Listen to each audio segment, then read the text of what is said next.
여러분을 주님의 이름으로 환영하고 축복합니다. 오늘 오랜만에 오프라인에도 오셨는데요. 앞뒤 좌우를 보시면서 이렇게 인사했으면 좋겠습니다. 선교하다 죽읍시다. 이렇게 인사했으면 좋겠습니다. 선교하다 죽읍시다. 선교하다 죽읍시다.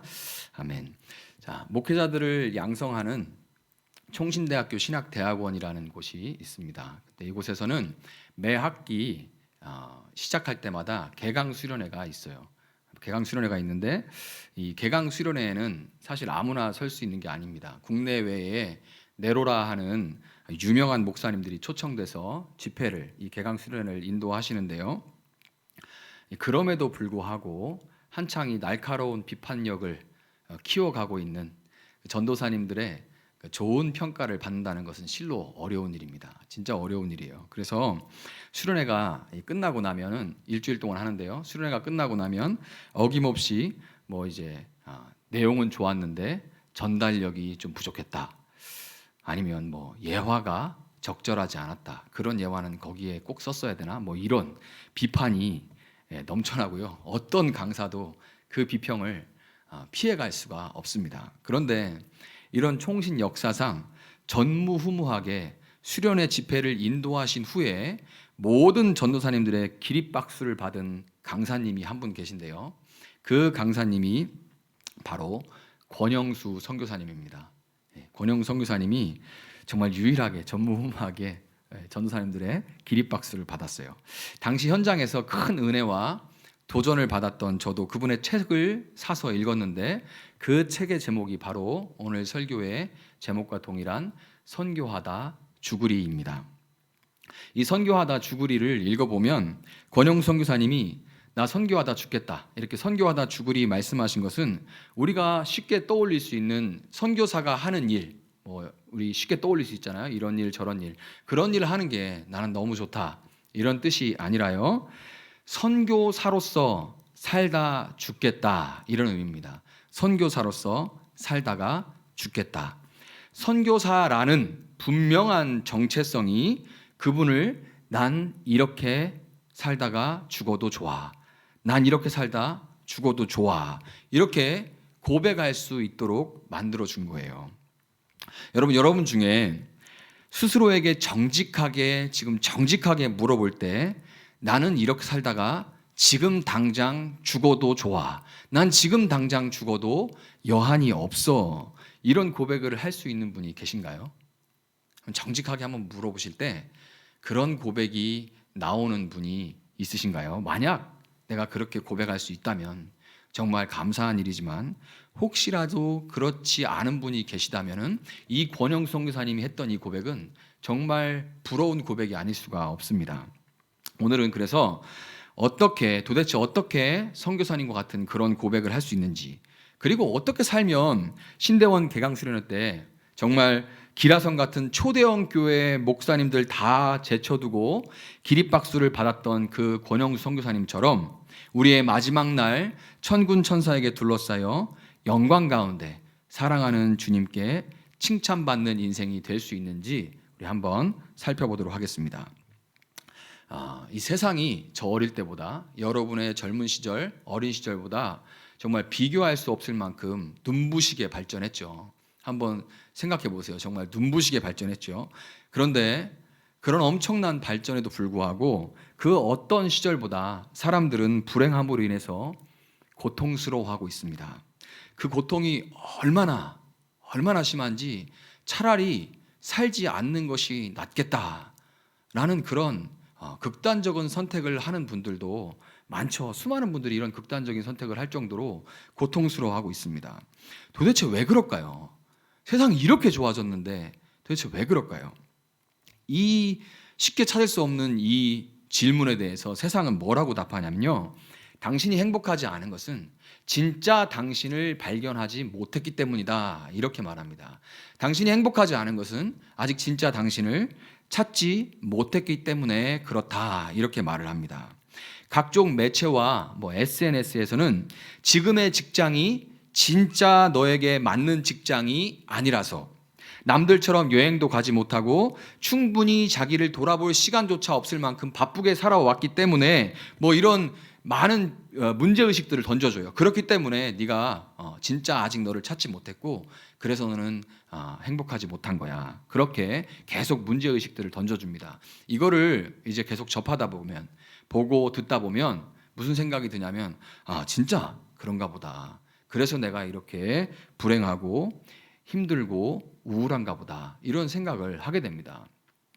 그런데 문제가 뭐냐면요, 세상은 실컷 이렇게 너를 찾지 못해서 그렇다, 진짜 네가 누군지 몰라서 그렇다, 이렇게 이래서 그렇다라고 문제 제기만 실컷 해놓은 다음에 그럼 대체 진짜 나는 누구인가 라는 그런 근원적인 질문에 실컷 그렇게 문제 제기만 한 다음에 뭐라고 답을 하냐면요, 당신은 몇 평짜리 집에 사는가, 무슨 옷을 입는가, 무슨 차를 타고 있는가, 그것이 당신을 말해줍니다. 이렇게 답을 합니다. 그렇게 답을 해요. 실컷 문제 제기만 한 다음에 답은 그렇게 합니다. 이거는 마치 목이 말라서 물을 찾아서 헤매는 사람에게 계속해서 소금을만 주는 격이죠.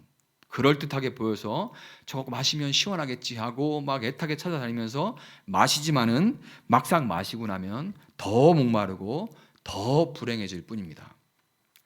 요즘은 이제 인문학적인 소양이 굉장히 강조되는 추세거든요. 인문학적인 소양이 강조되고 있어서 이런 추세에 어느 정도 소양을 갖춘 사람이라면 나는 누구인가에 대한 답은 어떤 소유, 내가 뭘 가지고 있는가, 이런 소유에서 찾는 것이 아니라 관계에서 찾아야만 한다는 것 정도는 대부분 다 알고 계실 거예요. 왜냐하면 나는 너가 있으니까 존재하는 거죠. 또 남자는 여자가 있기 때문에 존재하는 것 같이 이런 관계에서 내가 누구인지를 찾아야 한다. 존재의 의미를 찾아야 한다. 그렇게 이야기를 하고 있습니다. 그래서 많은 사람들이 그 정도는 다 알고 있는데 이럴 때 만약에 내가 한 아내의 남편이라는 정체성을 가지고 있다면요, 아내와 자녀들이 이제 평안할 때, 그들이 다 두루 평안할 때 제가 이제 가장으로서 또 남편으로서 행복함을 느끼겠죠. 또 내가 엄마라는 정체성을 가지고 있다면 자녀들이 바르게 성장해서 사회적으로 인정을 받는 모습을 볼 때 엄마로서 행복할 겁니다. 그런데 여러분, 이 남편이라는 정체성, 엄마라는 관계의 뿌리를 내린 이 정체성은 아이러니하게도 그 관계에서 기대되는 어떤 결과가 나타나게 하는 것, 그 관계에서 기대되는 어떤 결과가 나타나게 하는 것, 다시 말해서 아내와 자녀가 몇 평짜리 집에 살게 하는가, 아내와 자녀가 무슨 옷을 입게 하는가, 무슨 학교에 들어가게 하는가, 무슨 차를 타게 하는가, 여기에 그 행복의 정도를 의지하는 것에서 벗어날 수가 없어요. 거기서 벗어나는 것이 정말 힘든 일입니다.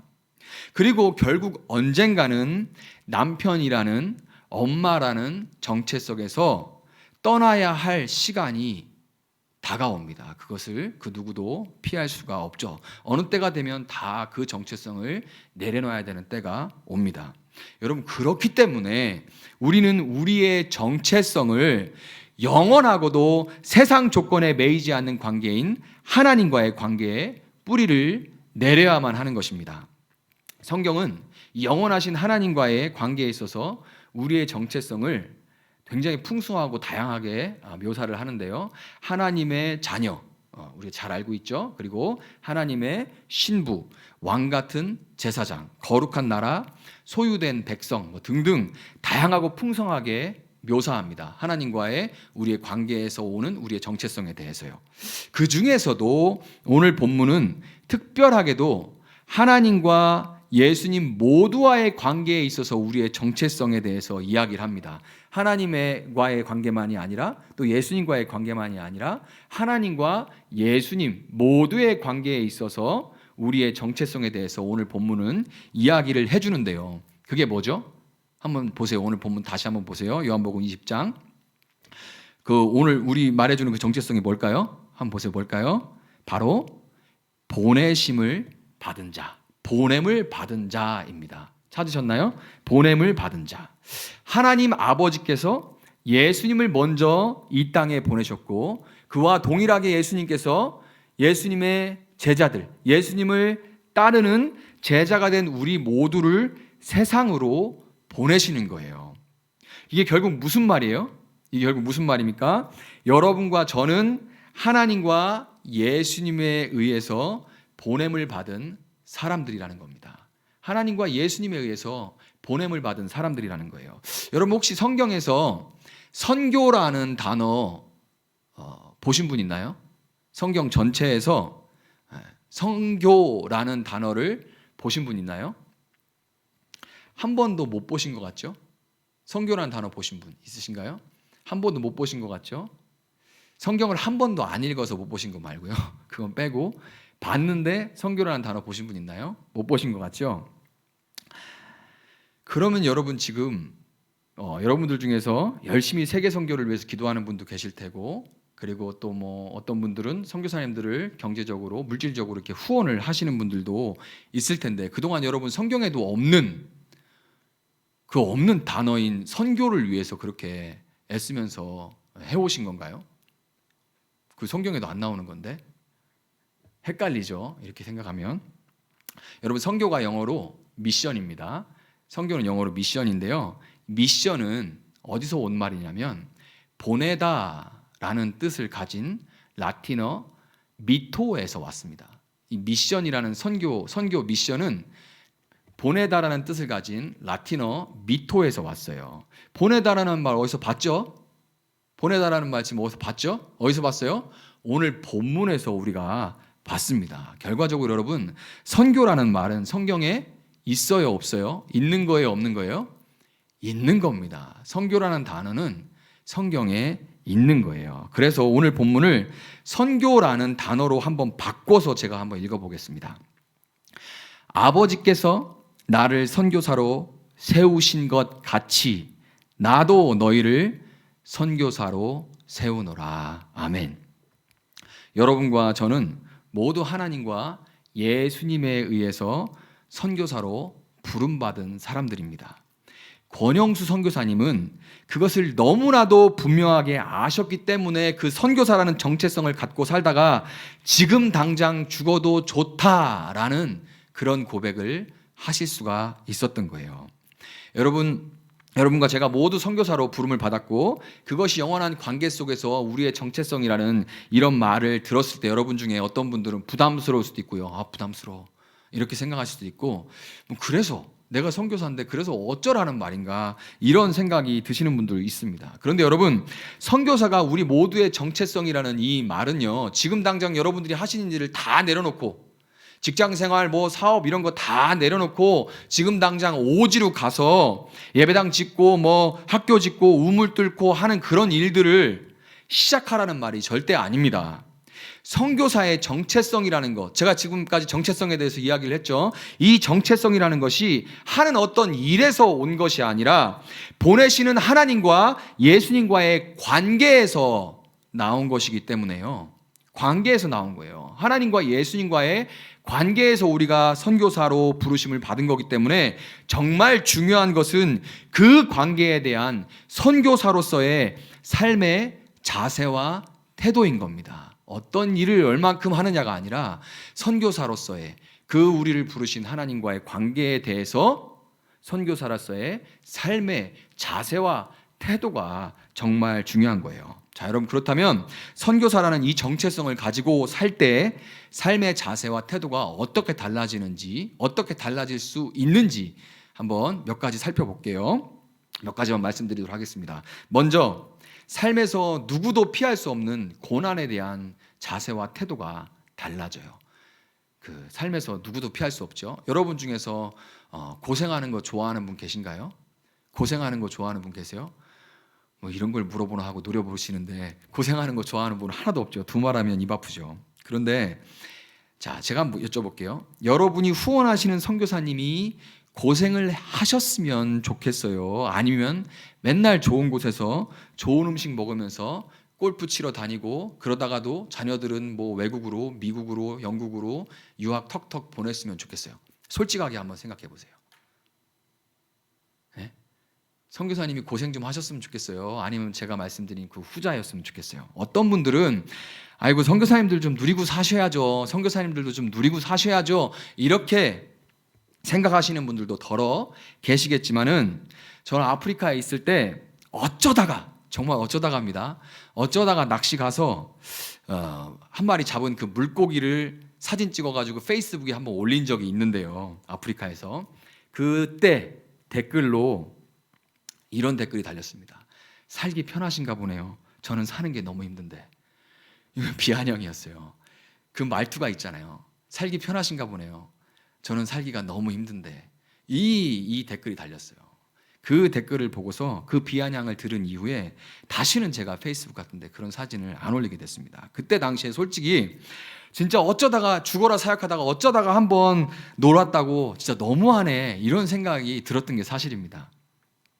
그런데 저도 한국에 들어와서 정신없이 바쁘고 너나 할 거 없이 사는 게 너무 팍팍하고 힘든데 어쩌다가 선교사님들이, 저는 선교사님들이 페이스북에 많아요. 친구들이 선교사님들이 경치 좋은 곳에 가서 뭐 드시러 가서 올린 그런 사진들, 하늘은 파랗고 그런데 경치 좋은 곳에서 뭐 드시러 가서 좋은 거 먹고 있는 그런 사진들 올린 걸 보면요, 저도 모르게 부하가 올라와요. 왜 그런지 모르겠어요. 저는 왔는데도. 여러분, 선교사는 원래 고생하는 거고 고생하러 그곳에 간 겁니다. 말설고 물선 곳, 하나님을 대적하는 문화 속으로 하나님을 증거하고 하나님 나라를 맛보여주기 위해서 보냄받은 선교사가 고생하는 것은 당연하고, 그 선교사를 후원하고 있는 여러분도 그것을 은연중에 다 기대하듯이 여러분을 둘러싼 환경이, 이 죄로 물든 세상이 여러분을 힘들게 하고 그렇게 또 애써서 산다고 해서 누가 제대로 평가해 주지도 않는 것은 당연한 겁니다. 당연한 거예요. 여러분, 오히려 삶이 고생스러운 걸 보니 내가 선교사가 맞기는 맞구나. 내 선교 후원자이신 하나님이 이제껏 나를 후원하신 것을 정말 기뻐하고 자랑스러워 하시겠다, 이렇게 생각할 수 있기를 바랍니다. 우리는 형편에 따라서 종종 선교 후원을 중지하기도 하지만 하나님은 절대로 후원을 중지하지 않으시고 당신께서 파송하신 모든 선교사들이 반드시 그 길을 완주할 수 있도록 은혜를 베푸신다는 것을 여러분 꼭 기억하시기 바랍니다. 다음으로 이 선교사의 정체성을 갖고 살 때 부동산 공화국이라고 불리는 우리나라에서 집을 대하는 자세나, 또 서울의 1인 가구가 27%라고 합니다. 1인 가구, 홀로 사는 1인 가구가 그 비율이 27%에 이른 이 현실에서 결혼을 대하는 태도도 달라질 수가 있어요. 한국도 땅값 상승이 가파르죠. 그렇지만은 우리는 여기 사니까 한국 땅값 같은 데가 있을까 이렇게 생각하겠지만은 사실 아프리카 같은 제3세계의 이 급속한 도시화, 우리나라가 1960년대 70년대 겪었던 이 급속한 도시화와 그에 따른 땅값 상승은 지금의 한국과는 비교도 안 될 정도로 엄청나게 빨리 오릅니다. 제가 있을 때 약 3년 동안 7배가 오른 것도 봤어요. 3년 동안 제가 뭐 땅만 보러 다닌 것도 아닌데 이 3년 동안 한 7배 정도가 땅값이 오른 것도 봤습니다. 몇 년 살다 보니까 땅값이 어디가 오를지도 보이기 시작하고, 또 그런 곳을 어느 정도는 구입할 수 있는 돈도 가지고 있었습니다. 뭐 지금보다 엄청 부자였고 그런 것보다도 거기는 땅값이 싸니까 그런 정도는 살 수 있는, 구입할 수 있는 돈도 있었어요. 그런데 저는 아프리카에 있던 7년 동안 계속 월세를 살았습니다.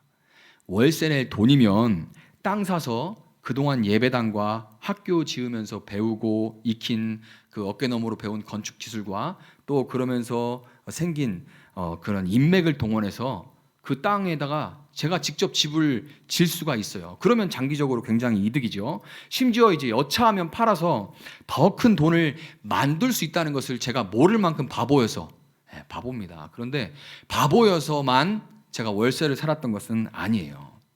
과연 그렇게 땀 한 방울 흘리지 않고 만든 돈을 하나님이 기뻐하실까 하는 그런 의문도 있었지만은 무엇보다 제가 그렇게 했던 큰 이유는 그 땅에 대한 욕심 때문에 주님께서 이제 용수야 너 이제 또 다른 곳으로 내가 보낸다 라고 말씀하시면서 가라고 하실 때 제가 그 땅에 대한 욕심 때문에 주저할 것이 두려웠기 때문입니다.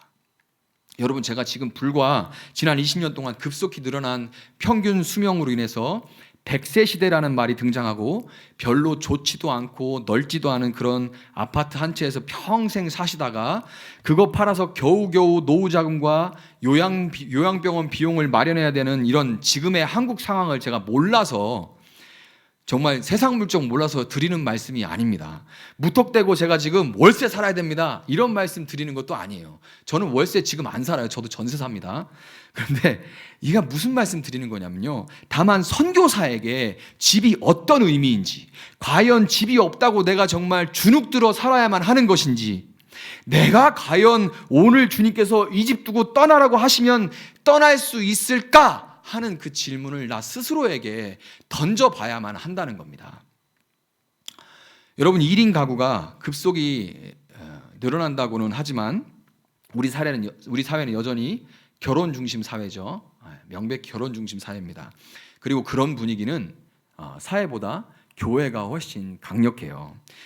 결혼 비율이 줄어드는 그 가장 큰 이유 중에 하나가 연애와 결혼을 포기할 수밖에 없는 이 사회 경제 구조 때문에 그렇다는 것, 너무나도 가슴 아픈 일입니다.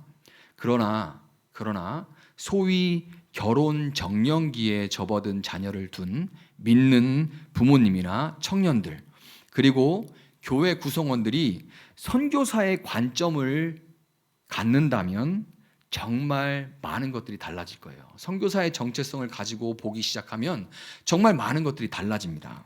그냥 남들이 다 하니까 안 하면 안 될 것 같아서, 나중에 혼자 외로울 것 같아서 그런 이유로 그냥 남들 다 하니까 결혼하고, 내가 그렇지 못하면 또는 내 자식이 그렇지 못하면 뭔가 부족한 사람이라도 된 것처럼 열등감을 안고 사는 것이 아니라요. 그것이 아니라 내가 선교사로서 정체성을 가지고 있다면, 선교사로서 결혼하면 환대하고 환영하는 데 유리하고, 싱글이라면 유연성과 기동성에 있어서 유리하다고 생각할 수가 있습니다.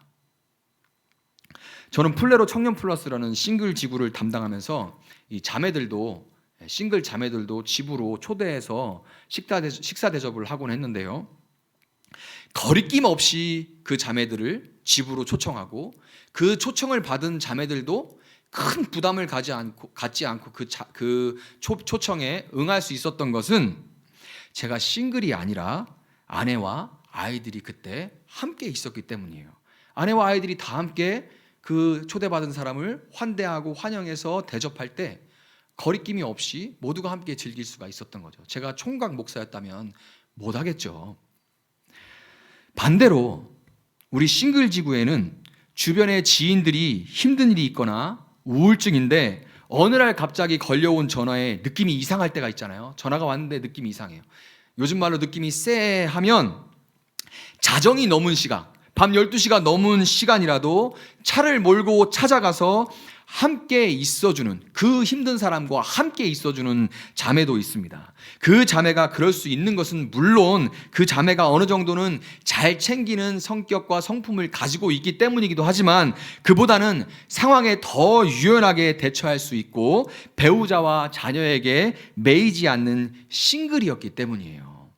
여러분, 우리가 이렇게 생각할 수도 있습니다. 내가 선교사라는 정체성을 가지고 있으면요.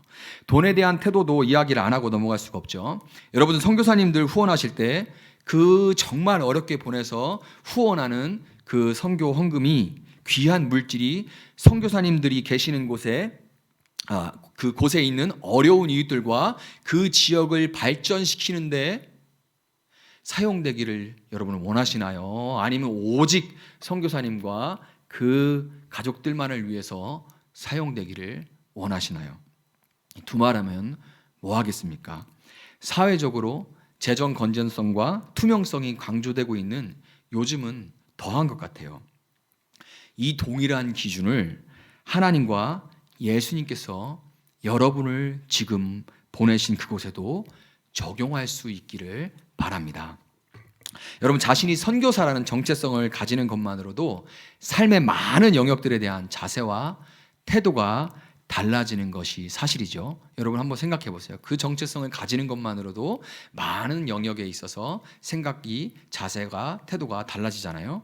이와 같이 정체성에 대한 인식은 우리로 하여금 삶을 해석하는 새로운 프레임, 새로운 틀을 갖도록 해주는 겁니다. 정체성에 대한 인식이요. 내가 지금 선교지에 와 있다고 한번 생각을 해보세요. 여러분이 지금 선교지에 와 있다고 생각을 하면서 시장에도 가보고 학교에도 가보고 거리도 다닌다면, 거리도 거닐어 본다면 여러분 뭐가 보이기 시작하겠습니까? 사람들이 어떻게 살아가는가? 저 사람들은 지금 어떤 고민과 소망을 가지고 있는가? 내가 여기서 어떻게 선교해야 할 것인가? 이런 생각들이 여러분 마음에 올 거예요. 이런저런 생각을 하면서 기도도 하고, 기도도 이렇게 하면서 자신이 사는 지역을 다니다 보면 어떤 때 이런 것 좀 해보면 좋겠다, 이런 거 한번 해봤으면 좋겠다, 이런 거 해보고 싶은 마음에 감동이 온다, 이런 생각이 들 수가 있어요. 그런 생각이 들면 그 일을 위해서 기도하기 시작하고, 기도하면서 가족과 친구와 목장 식구들과 함께 나누면서 기도하다 보면 마음이 통하는 사람들이 생겨납니다.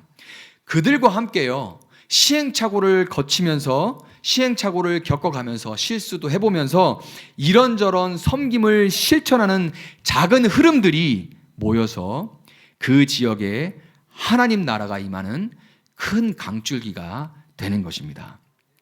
여러분, 권영 선교사님이 총신 개강 수련회에서 말씀을 마치셨을 때 당시 그 자리에 1,500명이 넘는 전도사님들이 모여 있었습니다. 비판력으로 충만한 전도사님들이 1,500분이나 계셨는데, 그 전도사님들이 한 마음으로 일어나 박수를 쳤던 것은 그분의 설교가 탁월해서이거나 아니면 그분이 이루신 업적이 대단했기 때문이 아닙니다. 설교로 치자면 정말 기가 막힌 설교자들이 수두룩하고요, 업적으로 치자면 권영수 선교사님이 하신 일들과는 비교도 안 될 만큼 화려한 이력을 가지신, 많은 일들을 이뤄놓으신 슈퍼 선교사님들이 굉장히 많아요.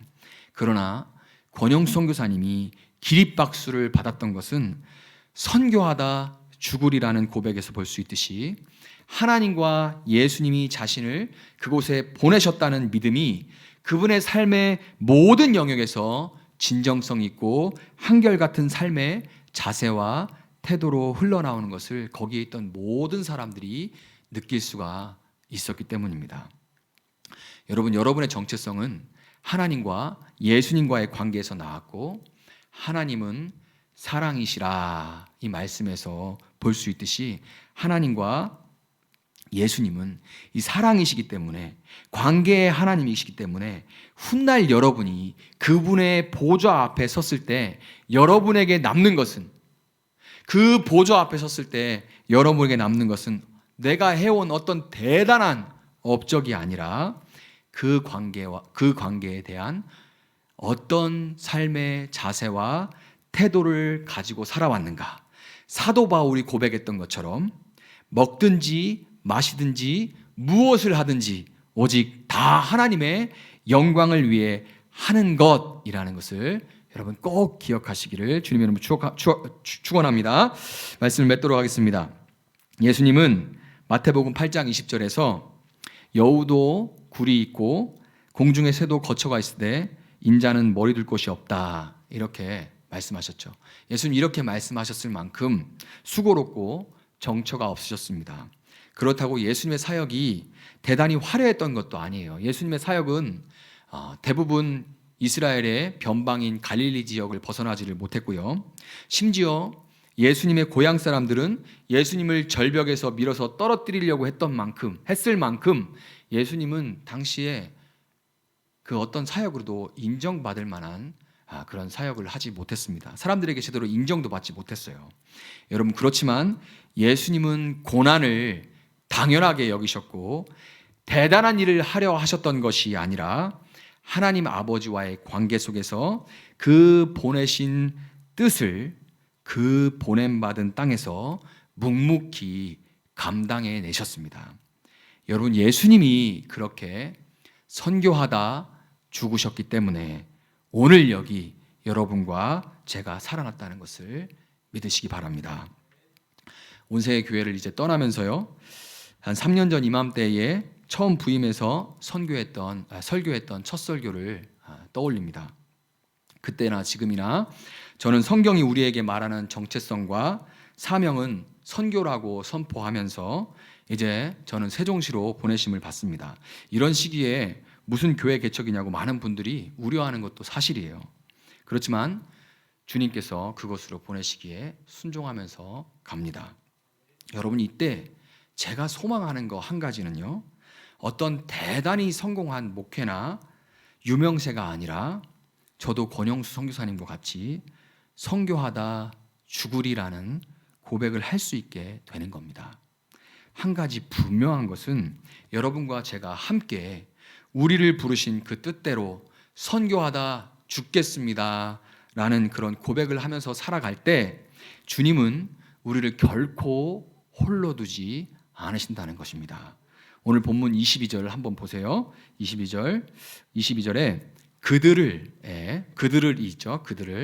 그들을에 본인의 이름을 넣어서, 자기 이름을 대신 넣어서 함께 읽고 말씀을 마치도록 할게요. 한번 그들을에 자기 이름을 넣어서 한번 읽어보도록 하겠습니다. 시작. 이 말씀을 하시고 용수를 향하사 숨을 내쉬며 이르시되 성령을 받으라. 한 번 더 읽어볼까요? 이 말씀을 하시고 용수를 향하사 숨을 내쉬며 이르시되 성령을 받으라. 아멘. 함께 서로를 위해서 성령 받기를 기도하며 한 번뿐인 짧은 인생, 선교사로 살다가 선교사로 죽어 부디 그날에 보좌 앞에서 잘했다 칭찬받는 삶을 사시는 여러분 한 사람 한 사람 되시기를 주님의 이름으로 축원합니다. 우리 함께 찬양하고 기도하는 시간 갖도록 할게요.